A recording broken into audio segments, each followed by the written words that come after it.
Why do I have this strange desire to buy a Macintosh computer? I don't need one, but for some reason I want one.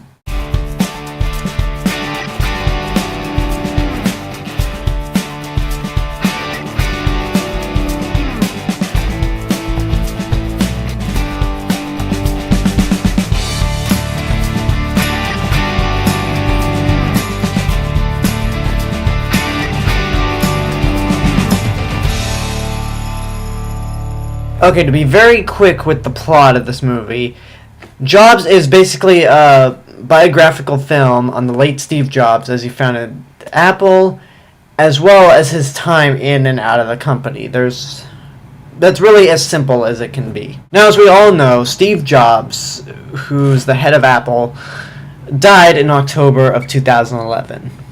And I knew that the second he died, we were going to have movies based on his life. And we have not one, but two. One of them has not even gone into production yet. But we got this one, Jobs, where Steve Jobs is played by Ashton Kutcher. And whatever people say about him or Apple products in general, whether it's positive or negative, you can't deny that Steve Jobs was a man that changed the computer industry and even the music industry to what it is today. Unfortunately, this movie is not the great description of his life as people were hoping it would be. And I would not say it's a good movie at all. It's just... Okay, here's what's wrong with the movie. As I mentioned, Steve Jobs is played by Ashton Kutcher. And even though he does really, in fact, look a lot like a young Steve Jobs, he fails at playing Steve Jobs for two reasons. First of all, there was never, ever a moment where Ashton Kutcher transformed into Steve Jobs. It's not like in Lincoln, where when you watch that movie, you see Abraham Lincoln. You don't see Daniel Day-Lewis. Or when you see My Week with Marilyn, you don't see Michelle Williams. You see Marilyn Monroe.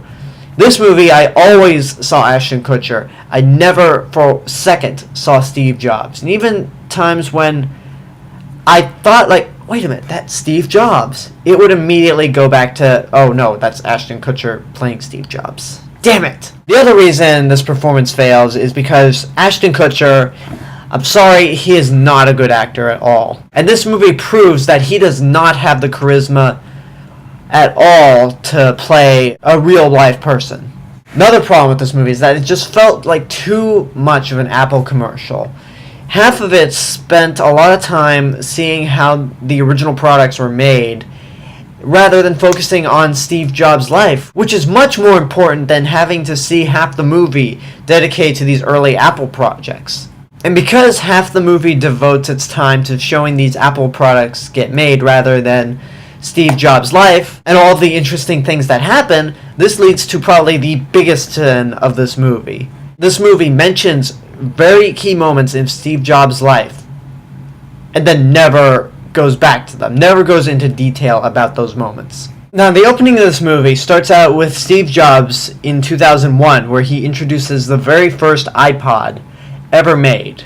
They never go back to the iPod. There's a scene later near the end of the movie where Steve Jobs gets frustrated at a CD player and then throws it away, where you're thinking, oh, wait a minute, this could be the lead-in to the iPod and make the movie come full circle.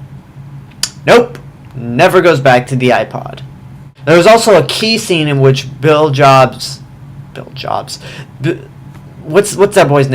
Jobs calls Bill Gates and threatens to sue him for every penny because Bill Gates stole his idea of how to revolutionize the computer. They never come back to that again because the relationship between Steve Jobs and Bill Gates is such a key factor in his life. It's frustrating that this is supposed to detail Steve Jobs' life. You don't simply mention a key moment in a person's life and then ignore it as if it were nothing.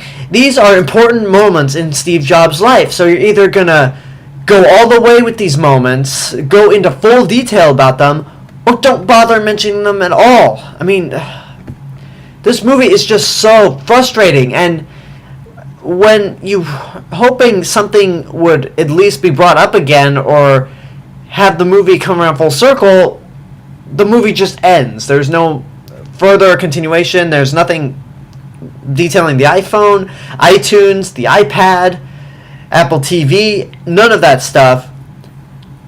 that's...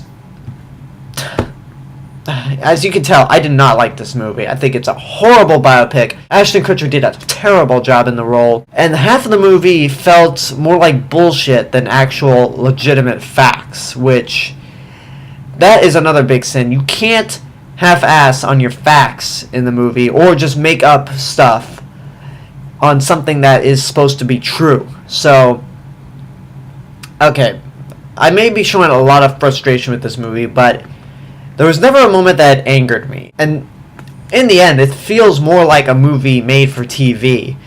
Something that HBO wouldn't even air. So I'm going to say, don't waste your money, and if you really have to see it, you've got two options. One, you can wait for it to come on TV, or two, you can wait for the second biopic of Steve Jobs, which is going to be written by Aaron Sorkin, the writer of The Social Network and creators of The West Wing and The Newsroom. Already, you put Aaron Sorkin's name on that, and that biopic has a much higher shot of being better than this piece of shit. So that's my review for Jobs.